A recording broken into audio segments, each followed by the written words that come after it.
You can't stop me, Margaret. Dad's house is already as good as sold, my brother Daniel said, right there between the lilies and the folded flag, as if he were talking about an old piece of furniture instead of the only home our family had ever known. I remember the way the words seemed to hang in the air, heavier than the scent of flowers, heavier than the silence of people who didn't know where to look. I didn't answer him. I didn't cry. I just stood there, my hands folded in front of me, staring at the polished wood of my father's casket, and in that moment, I realized something didn't add up. My father had been a careful man. 38 years as an accountant, every receipt saved, every signature deliberate. This was the same man who once drove 20 miles back to a hardware store because they'd forgotten to charge him for a $3 wrench. And now I was supposed to believe that he had somehow left his entire home in the hands of my younger brother, a man who couldn't keep a checking account in the black for more than a month. The pastor was still speaking, his voice low and steady, talking about legacy and family, and the kind of man my father had been, but all I could hear was Daniel's voice echoing in my head. Already as good as sold. I shifted my gaze slightly and saw him standing off to the side, hands in his pockets, not even pretending to grieve. His tie was loose, his expression impatient, like this whole ceremony was just something he had to get through before moving on to the real business of the day. Selling the house. Our house. The one with the wide front porch my father built himself, the one where my mother used to sit every summer evening with a glass of iced tea, waving at neighbors as they passed by. I could still see her there if I closed my eyes long enough.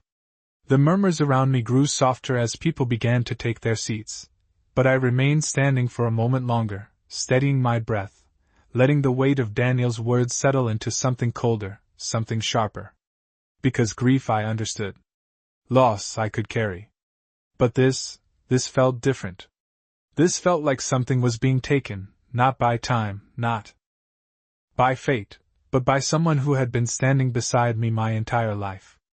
I turned my head just enough to catch Daniel's eye, and for a brief second, he looked away. That was the moment I knew. Not felt.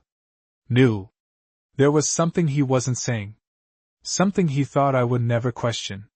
And I let him believe that. I lowered my gaze again, smoothing the fabric of my black dress, and took a slow breath. Let them think I was just the quiet older sister. Let them think I would step aside the way I always had. Because if there was one thing my father had taught me, it was this: numbers don't lie, but people do. And before this day was over, I was going to find out exactly which one my brother had become. I did not confront him that day. I did not ask questions, did not raise my voice, did not give anyone the satisfaction of seeing me unravel.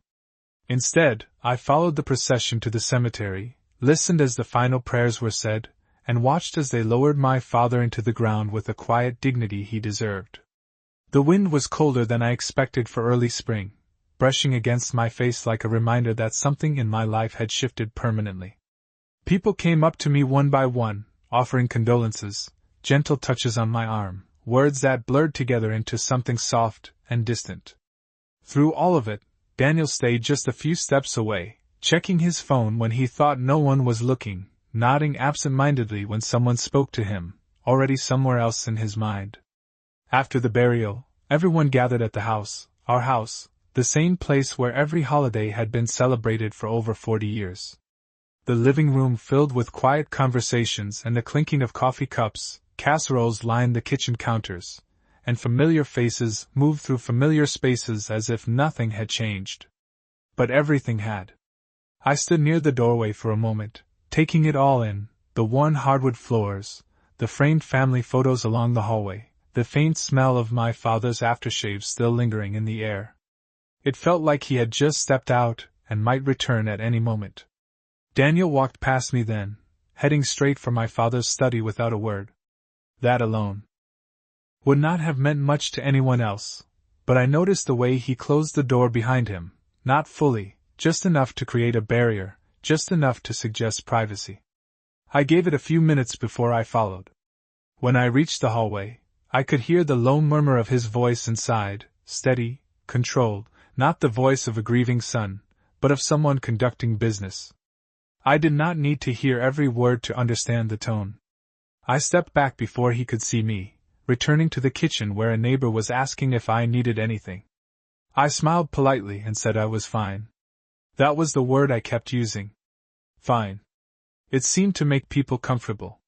Later that afternoon, as the house slowly emptied and the last of the guests said their goodbyes, I found myself alone in the living room, the silence settling in like a weight pressing gently against my chest. Daniel came in, loosening his tie, looking around as if evaluating the space rather than remembering it. "We should talk about next steps," he said, his voice practical, almost impatient. I nodded once, keeping my expression calm, giving him nothing to read. "Of course," I replied. He took that as agreement, as permission, and began outlining plans, timelines, figures, words that sounded rehearsed, as if he had already decided everything before this day had even begun. I listened carefully, not interrupting, not challenging him, letting him speak long enough to reveal more than he intended. Because the more he talked, the clearer it became. This was not sudden. This was not grief making him reckless. This had been planned. And as I sat there in the fading light of the house my father built, I understood that whatever Daniel believed he had secured, he had made one critical mistake. He assumed I would not look too closely. I waited until Daniel left that evening before I moved. The house felt different once the door closed behind him, quieter in a way that was almost honest, as if it no longer had to pretend to be something it was not.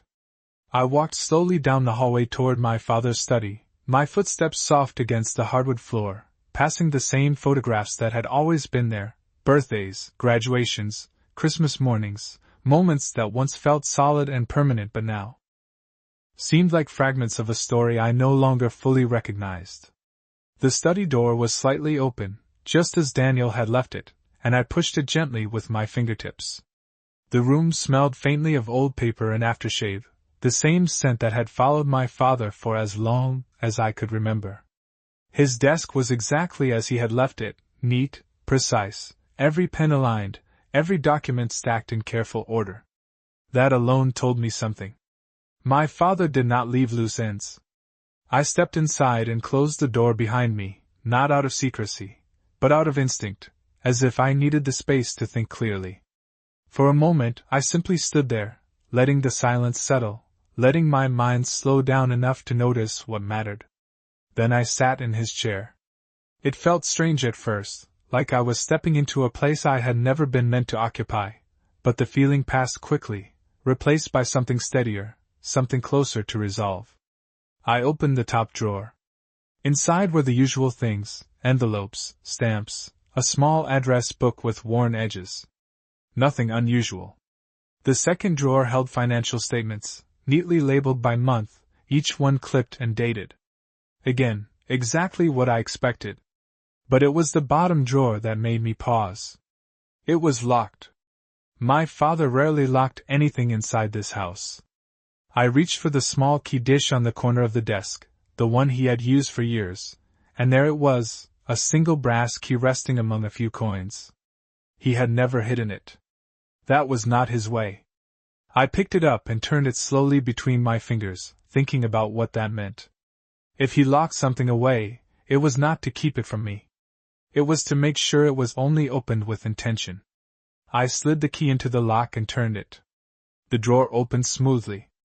Inside, there was no clutter, no random collection of papers, just a single folder, thicker than the rest, labeled in my father's handwriting. Collins Estate.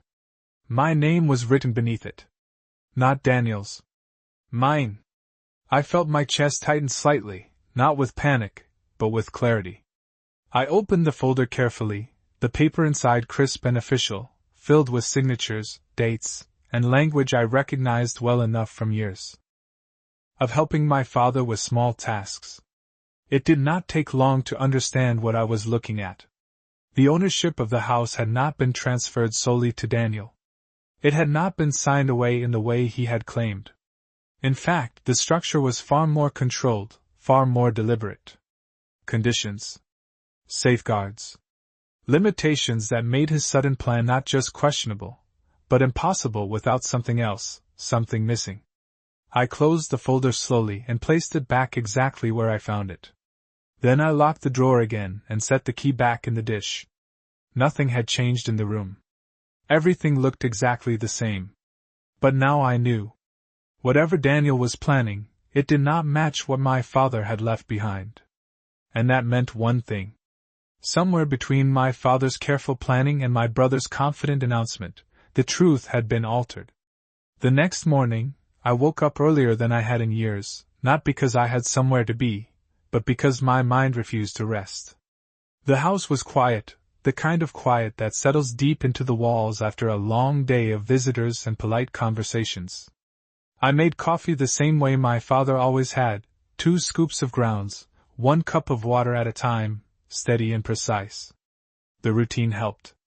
It gave me something familiar to hold on to while everything else was shifting.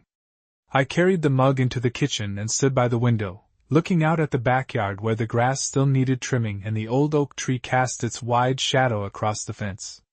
Nothing out there had changed. And yet, everything felt different. I thought about the folder again, about the conditions written in careful legal language, about the way my name had been placed there deliberately, not as an afterthought, but as a central part of whatever my father had intended. He had not trusted things to chance. He had built layers into everything, quiet protections that only revealed themselves when needed.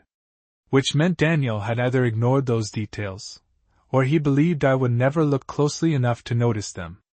I set the mug down and walked back toward the study, this time not to search, but to remember. My father used to sit at that desk every evening around 7, reading through documents, making notes. In the margins, occasionally calling me in to ask a question or explain something. He never rushed through anything. He believed that if you slowed down enough, the truth would show itself without needing to be forced. I stood in the doorway and let those memories settle before stepping inside. The room looked the same as it had the night before, but now I saw it differently. Not just as a place filled with objects, but as a system, a structure built by someone who anticipated problems before they appeared. I moved to the bookshelf along the far wall, running my fingers lightly across the spines, not searching randomly, but thinking about how my father organized information. Chronological when it mattered. By category when it needed clarity. Never chaotic. Never careless. It did not take long before something stood out. A thin binder, slightly out of alignment with the others, labeled with a date from 3 months before his passing. I pulled it out and opened it carefully. Inside were notes, handwritten and typed, detailing meetings, phone calls, and revisions. Legal consultations. Financial reviews. Names I recognized and a few I did not. But one detail repeated itself in several entries, a note about concerns, about ensuring that the estate could not be mishandled, about safeguarding against what he called external pressures. I closed the binder slowly, my fingers resting on the cover as the meaning settled into place. He had seen something coming. Maybe not the exact form it would take, but enough to prepare for it. Enough to leave behind a path, if someone was willing to follow it. I returned the binder to its place and stepped back, taking one last look around the room. Daniel believed this was about selling a house. A simple transaction, numbers on paper, money changing hands. But my father had never been simple. And whatever he had left behind was not meant to be undone by someone who only understood the surface of things. I picked up my coffee again, now cold, and took a small sip anyway, barely noticing the taste. Because for the first time since the funeral, I was no longer trying to make sense of what Daniel had said. I was starting to understand what my father had done. And those were 2 very different things. By midday, I knew I needed more than assumptions. My father had left a trail, but it was not the kind you could follow by standing still and thinking. It required confirmation, someone who had seen the full picture, someone who understood the legal language beyond what I could piece together on my own. There was only one person who fit that role. I picked up the phone and scrolled through my contacts until I found his name, Thomas Reed. My father's attorney for over 20 years.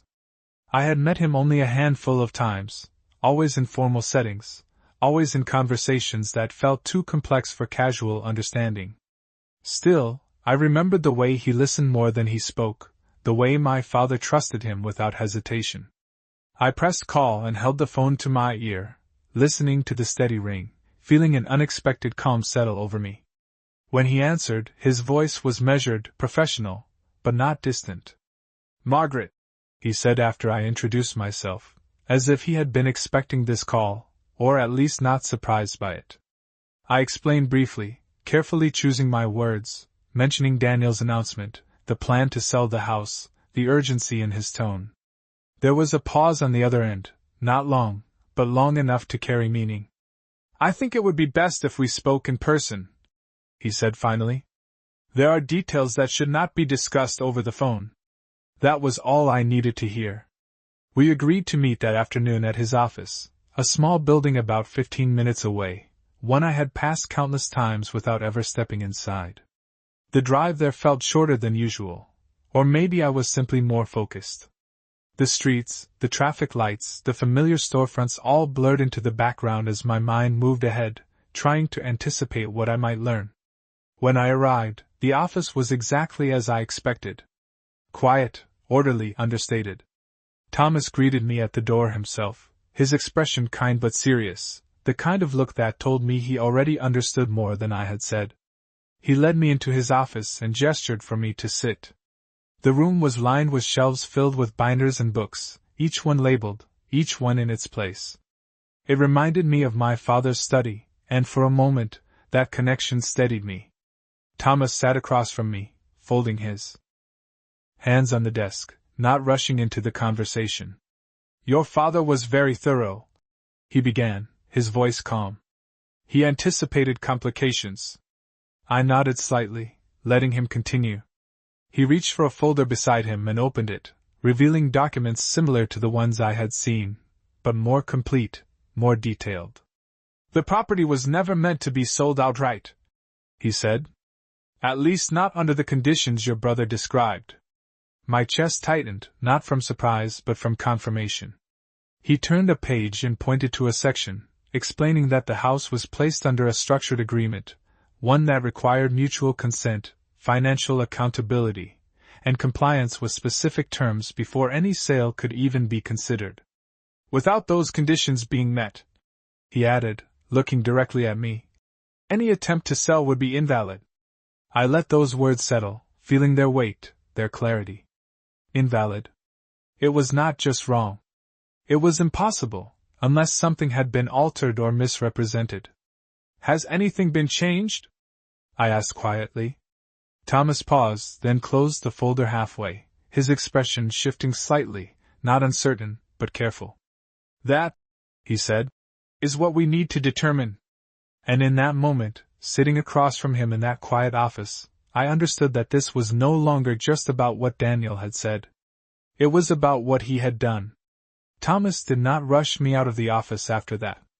Instead, he leaned back slightly in his chair, watching me with the kind of quiet attention that suggested he was waiting to see how much I already understood. I kept my hands folded in my lap, steady, composed, even though my thoughts were moving faster now, connecting pieces that had felt scattered just hours before. "If the terms were not met," I said slowly, choosing each word with care, "then he would need something else. Some kind of authority that overrides those conditions." Thomas gave a small nod, not approving, not confirming, just acknowledging that I was asking the right question. "There are limited ways that could happen," he replied. "Power of attorney, amended documents, or misrepresentation of existing agreements." The last phrase settled heavier than the others. Misrepresentation. I thought back to Daniel's tone, the confidence in his voice, the way he spoke as if everything had already been decided. That kind of certainty did not come from guessing. It came from believing you had something concrete to stand on. "Would you know if anything had been officially changed?" I asked.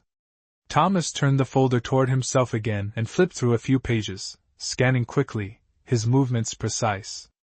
"Any formal amendment would require proper filing and verification," he said. "So far, I have not seen anything submitted through the appropriate channels." He paused, then added, "But that does not mean an attempt was not made elsewhere." I understood what he meant without needing further explanation. Not everything that looks official is legitimate. My father had taught me that in quieter ways, through small lessons about paperwork, signatures, and the importance of reading every line, not just the ones that seemed important. I exhaled slowly, feeling the shape of the situation becoming clearer, not simpler, but more defined. Daniel was not just acting out of grief or desperation. He was operating on something he believed would hold up under scrutiny. That meant there was a document, or at least something presented as one. "What do you need from me?" I asked. Thomas closed the folder gently, and rested his hands on top of it. "Access," he said. "Anything your brother may have shown, signed, or referenced. Any communication that suggests a transfer of authority or ownership." I nodded once. That would not be difficult. Daniel had already begun outlining his plans openly, assuming I would not question them. That assumption was still working in my favor. "Do not confront him yet," Thomas added, his voice firm but calm. "If there is something improper, it is better to let it surface fully before addressing it." I met his gaze and held it for a moment, understanding the strategy behind those words. Patience was not weakness. It was positioning. "I will handle it," I said quietly. When I left the office, the air outside felt different, sharper, clearer, as if the uncertainty that had followed me since the funeral was beginning to settle into something more focused. This was no longer about confusion or doubt. It was about verification. About letting someone reveal the extent of what they believed they could get away with. As I walked back to my car, I realized something else, something that had been there from the beginning but had only now taken shape. Daniel had made his move too early. He had spoken before securing everything he needed. And in doing so, he had given me exactly what I required. Time. I did not have to wait long.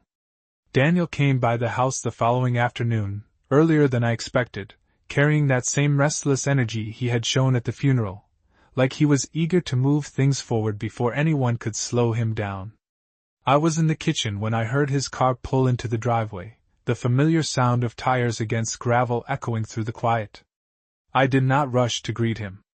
Instead, I finished pouring my coffee, set the mug on the counter, and then walked calmly toward the front door. He let himself in before I reached it, as if he already considered the place his. "We need to get paperwork started," he said without preamble, stepping inside and glancing around like he was already measuring what could be removed, what could be changed. I gave a small nod, keeping my expression neutral. "Of course," I replied. "What exactly needs to be signed?" That was all it took. He moved quickly then, pulling a folder from under his arm and placing it on the dining table, flipping it open with practiced ease. "It is straightforward," he said, tapping a page with his finger. "Dad transferred authority before he passed. I have the right to handle the sale." His tone was confident, almost rehearsed, the kind of certainty that suggested he had gone over these words more than once. I stepped closer, not too quickly, not too slowly, and looked down at the document. At first glance, it appeared legitimate. Official formatting, structured language, signatures placed where they should be. But I did not read it the way Daniel expected. I did not skim for the conclusion. I read the details. Dates. Names. The order of clauses. Small things, the kind most people overlook. "When was this signed?" I asked, my voice even. He did not hesitate. "A few weeks ago," he said. "Dad wanted to make things easier." I nodded slightly, letting that answer sit between us, then turned the page carefully, as if I were simply trying to understand. But something was off. Not obvious, not enough to call out immediately, but enough to confirm what I had already begun to suspect. The phrasing was inconsistent with the documents I had seen. The structure did not match my father's usual arrangements. It was close, but not precise. And my father was always precise. "Do you mind if I take a closer look at this later?" I asked, lifting my eyes to meet his. For a brief second, something flickered in his expression, hesitation, maybe even calculation, but it disappeared just as quickly. There is not much to review, he said a little too quickly. It is all standard. I did not respond to that. Instead, I closed the folder gently and rested my hand on top of it. Still, I said, I would like to understand everything properly.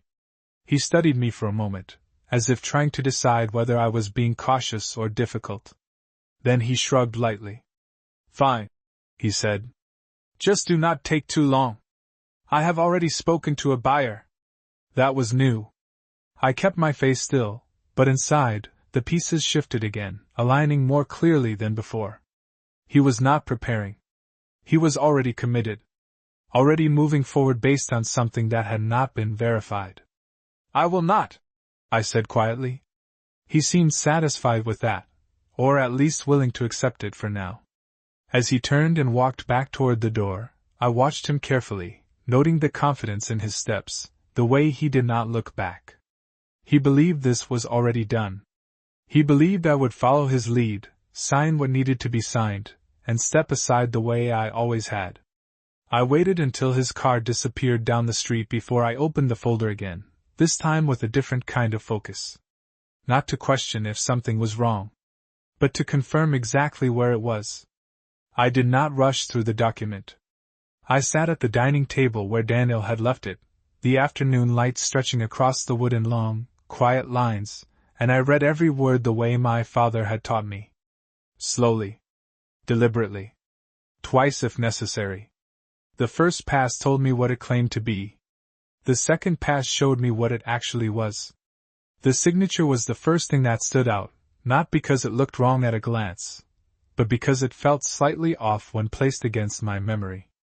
My father's signature had always been consistent, steady, almost exact from one document to another. This one carried a hesitation, a subtle break in the flow, as if it had been copied rather than written. I traced it lightly with my eyes, not touching the page, just observing. Then I moved to the date. It was listed as 3 weeks before he passed, a time when I knew exactly where my father had been, sitting in his recliner, recovering, barely strong enough to walk across the room without assistance.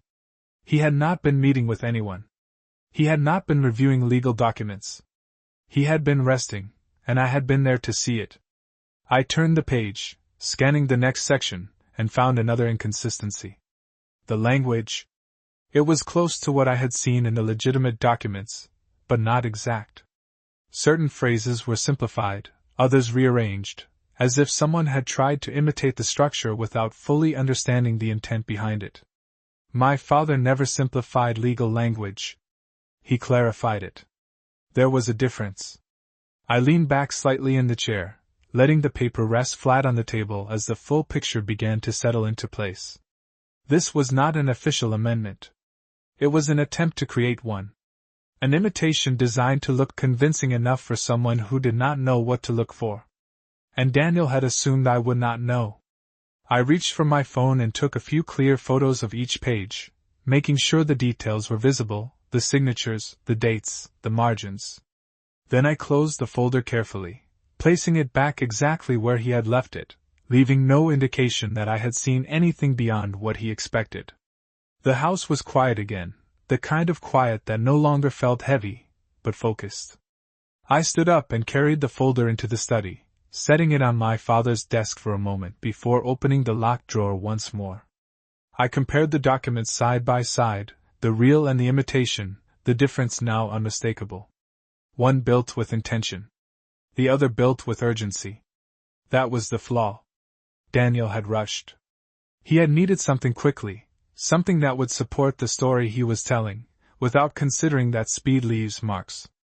I closed the drawer again and returned the key to its place, restoring everything to its original order.